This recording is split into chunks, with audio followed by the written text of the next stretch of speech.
మేధాశక్తి పెరగటానికి ఏం చెయ్యాలి, ఏం చదవాలి? మనం ఇంతకు ముందు హయగ్రీవుడి గురించి చెప్పుకున్నాం. హయగ్రీవ అవతారంలో ఉన్నటువంటి విష్ణుమూర్తిని ఎవరు స్మరించినా, ఆయన స్తోత్రాలు ఎవరు చదివినా కూడా తప్పనిసరిగా వాళ్ళకి మేధాశక్తి పెరుగుతుంది అనేటువంటి విషయాన్ని చెప్తారు, జ్ఞానం పెరుగుతుంది అనేటువంటి విషయాన్ని చెప్తారు.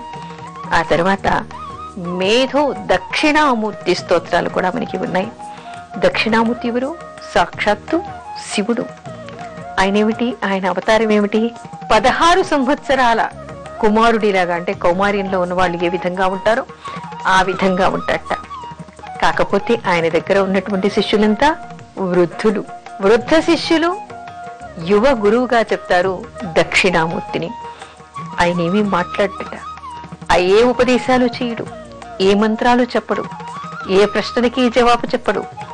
అలా ఆయన శిష్యుల వైపు చూస్తూ ఉంటాడు. కరుణామూర్తితో, కరుణామూర్తి అయి కరుణా దృక్కులతో చూస్తూ ఉంటాడు.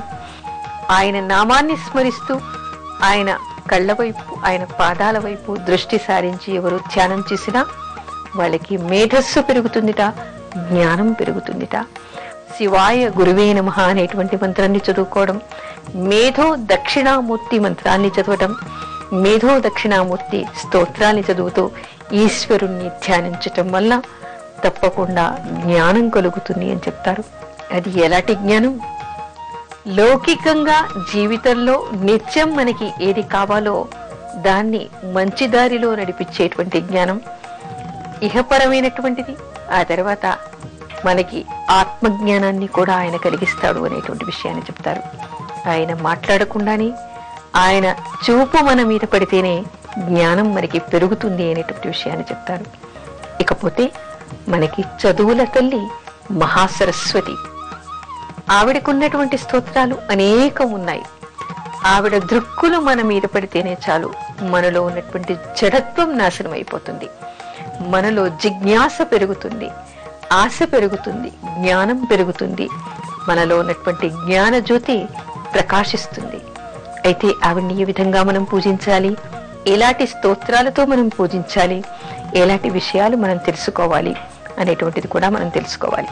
అది ఏమిటి అంటే, మనకి ముఖ్యంగా కావాల్సింది మేధాశక్తి. మేధాశక్తి ఉంటే మాత్రమే మనం దేన్నైనా కూడా ఆకళింపు చేసుకునేటువంటి శక్తి మనకి కలుగుతుంది.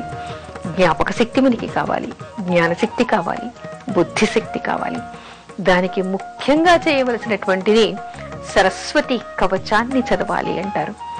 సరస్వతి కవచాన్ని ఎవరైనా 5 లక్షల సార్లు చదివితే వాళ్ళకి ఎలాంటి విద్య అయినా కూడా కరతలామలకంగా వచ్చేస్తుందిట.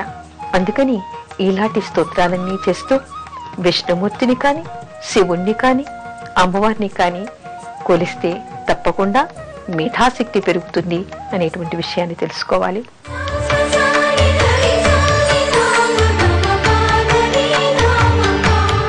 వరలక్ష్మి వ్రతం ఎలా చెయ్యాలి? చాలా మందికి ఈ సంవత్సరం ముఖ్యంగా చాలా మందికి చాలా సందేహాలు ఉన్నాయి. ఎందుకు అంటే ఈ సంవత్సరం శ్రావణ మాసం మొదలు కాకముందే మనకి శుక్రమౌఢ్యం మొదలైంది. శ్రావణ మాసం అయిపోయే వరకు కూడా ఈ మూఢం కొనసాగుతూనే ఉంది. మరి ఈ సంవత్సరం కొత్తగా పెళ్లైనటువంటి అమ్మాయిలంతా కూడా శ్రావణ మాసంలో వరలక్ష్మి వ్రతాన్ని చేయవచ్చా, చేయకూడదా అనేటువంటి సందేహాలు చాలా మందికి ఉన్నాయి. ఈ సంవత్సరం ఎవరు కొత్తగా నోములు పట్టకూడదు. అలా అని చెప్పి అత్తవారింట్లో కానీ పుట్టింట్లో కానీ పెద్దవాళ్లు నోము చేస్తే దూరం కట్టుకోకూడదని కాదు, పువ్వులు వేసి ప్రార్థన చేయకూడదు అని కాదు. కాకపోతే వీళ్లు కొత్తగా నోమును ప్రారంభించకూడదు అనేటువంటి విషయాన్ని తెలుసుకోవాలి. అయితే మరికొంతమందికి మరికొన్ని సందేహాలు ఉన్నాయి. వాళ్ళంతా కూడా అడుగుతూ ఉన్నారు, ఏమిటండి మాకు ఏదో ఇబ్బంది వచ్చింది, మేము 2వ వారం చేసుకోలేదు. అయితే ఈ శ్రావణ శుక్రవారం వరలక్ష్మి వ్రతం ఎప్పుడు చేయాలి? ఎప్పుడైనా కూడా కథలో చెప్పిన విధంగా అయితే మనకి శ్రావణ పౌర్ణిమ ముందుగా వచ్చేటువంటి శుక్రవారాన్ని వరలక్ష్మి వ్రతం చేయాలి ఆ రోజు అని చెప్తారు. సాధారణంగా 2వ వారం వస్తూ ఉంటుంది, ఒక్కొక్కప్పుడు మాత్రం 3వ వారం కూడా వస్తూ ఉంటుంది. అంటే 5 శుక్రవారాలు వచ్చినప్పుడు ఒక్కో సమయంలో పౌర్ణిమ రోజు శుక్రవారం 3వ వారం వస్తూ ఉంటుంది. అయితే ఈసారి మనకి 2వ వారమే వచ్చింది. అయితే చాలా మందికి ఏమిటంటే అనేక కోణాల్లో అనేక ఇబ్బందుల వల్ల 2వ వారం మేము చేయలేకపోతున్నామండి, అలాంటప్పుడు ఈ సంవత్సరం మానేయాలా, మరెప్పుడు చెయ్యాలి అని అడుగుతూ ఉంటారు. అలా ఇబ్బంది ఉంది అని ముందుగానే కారణాలు వాళ్ళకి తెలిసి ఉంటే, చెయ్యలేము అనేటువంటి పరిస్థితులు వాళ్ళకి ఏర్పడితే అది మొదటి వారమైనా చేసుకోవచ్చు, 3వ వారమైనా చేసుకోవచ్చు, లేదా చివరి వారం కూడా చేసుకోవచ్చు. ఒకవేళ నెల మొత్తం కూడా కాలేదు, అననుకూలం ఏర్పడింది, ఇంట్లో అనారోగ్యాలు ఉన్నాయి, ఎన్నో ఇతర కారణాలు ఇతర కోణాల వల్ల వాళ్ళు ఆ మాసం మొత్తం కూడా చేసుకోలేకపోతే దసరా నవరాత్రుల్లో వచ్చేటువంటి మహాలక్ష్మి పూజ రోజు వీళ్ళు అక్కడ వరలక్ష్మీదేవికి పూజ చేయవచ్చు. దానివల్ల ఎలాంటి దోషం లేదు. అయితే ఈ వరలక్ష్మి వ్రతాన్ని ఏ విధంగా చెయ్యాలి? పెద్దవాళ్ళు ఉన్న వాళ్ళకి అందరికీ బాగా తెలుసు వరలక్ష్మి వ్రతం ఏ విధంగా చెయ్యాలో అని. కాకపోతే విదేశాల్లో ఉన్నప్పుడు లేదా కొంతమంది వాళ్ళకి పెద్దవాళ్ళు లేనప్పుడు అనేక సందేహాలు కలుగుతూ ఉంటాయి. ఎలా చేయాలి ఈ వ్రతాన్ని, నేను ఒక్కదాన్నే ఉన్నాను, పెద్దవాళ్ళు ఎవరు చెప్పేవాళ్ళు లేరు అని చెప్పేసి మదనపడుతూ ఉంటారు. వాళ్ళకి ఏమిటి, ఏమీ లేదు. వ్రతం చేయటానికి ముఖ్యంగా కావలసింది భక్తి, శ్రద్ధ. అయితే వరలక్ష్మి వ్రతం చేసే ముందు రోజే కావలసినటువంటి సంభారాలని తెచ్చిపెట్టుకోవడం, ఉదయాన్నే తలంటూ స్నానం చేయటం, కొత్త బట్టలని కట్టుకోవడం. కొత్త బట్టలు కొనుక్కోలేకపోతే పట్టు చీరలు అందరికీ ఉంటాయి. పెళ్ళైన ప్రతి స్త్రీకి కూడా ఏదో ఒక పట్టు చీర ఉంటూనే ఉంటుంది. చక్కగా పట్టు చీర కట్టుకుని, కాలికి పసుపు రాచుకుని, కుంకుమ పెట్టుకుని చక్కగా అలంకరించుకోవాలి. చేసేటువంటిది ఎవరిది? మహాలక్ష్మి పూజ. ఇంటిని కూడా పరిశుభ్రంగా పెట్టుకోవాలి. స్త్రీలు కూడా చక్కగా అలంకరించుకోవాలి.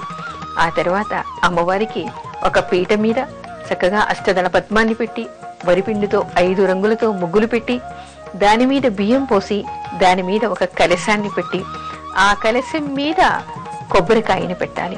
ఆ కొబ్బరికాయకి చాలా మంది ఈ రోజుల్లో ఏం చేస్తున్నారు, ప్రతిమల్ని తెచ్చి పెడుతున్నారు, అంటే ప్రతిరూపుల్ని తెచ్చి పెడుతున్నారు. కొన్నేమో ఆర్టిఫిషియల్ గా ఉంటూ ఉన్నాయి, కొన్నేమో బంగారువి, వెండివి, ఇత్తడివి, రాగివి రకరకాలుగా కూడా మనకి మార్కెట్లో దొరుకుతూ ఉన్నాయి. కేవలం ఇక్కడ ప్రధాన అంశం ఏమిటి? అమ్మవారిని పూజించాలి.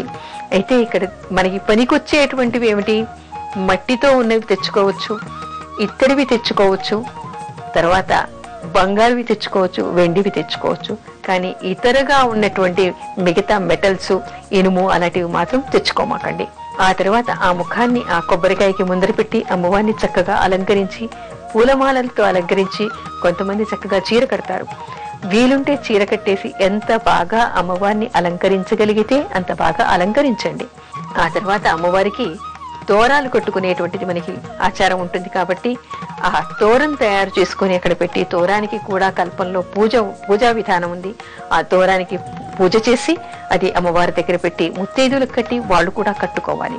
కట్టుకున్న తర్వాత అక్కడ వ్రతకల్పం చెప్పుకుని అమ్మవారికి షోడశోపచార పూజ చేసి, అమ్మవారికి శనగపిండితో చేసినటువంటి పూర్ణాలు, ఆ తర్వాత రకరకాల పిండి వంటలు, పాలతో చేసినటువంటి అనేక పిండి వంటలు అంటే పాయసం, పరమాన్నం, తర్వాత పూర్ణ బూరెలు, ఇలాంటివన్నీ, పులగము, పులిహారలు, 9 రకాల వంటలు కొంతమంది చేస్తూ ఉంటారు, 16 రకాల వంటలు కొంతమంది చేస్తూ ఉంటారు. ఎవరి వారి శక్తి అనుసారం వాళ్ళు అమ్మవారికి రకరకాల పిండి వంటలు చేయొచ్చు. అన్నీ చేయకున్నా పర్వాలేదు. భక్తి, శ్రద్ధ ముఖ్యమైనటువంటిది.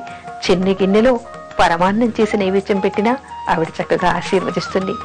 ఆవిడికి కావాల్సింది సంతోషంగా ఉండడం, పరిశుద్ధంగా ఉండడం, మనస వాచ కర్మణ పరిశుద్ధంగా ఉండడం మాత్రమే ఆవిడికి కావాలి. ధర్మ ప్రవర్తన మాత్రమే ఆవిడికి కావాలి. ఆ విధంగా ఉండి శక్తి అనుసారం అమ్మవారి పూజ చేసి ఇంటికి వచ్చినటువంటి ముత్తైదులందరికీ కూడా తాంబూలం ఇస్తే అమ్మవారి అనుగ్రహాన్ని పొందవచ్చు. ఆ విధంగా వరలక్ష్మి వ్రతాన్ని చేసుకోవచ్చు.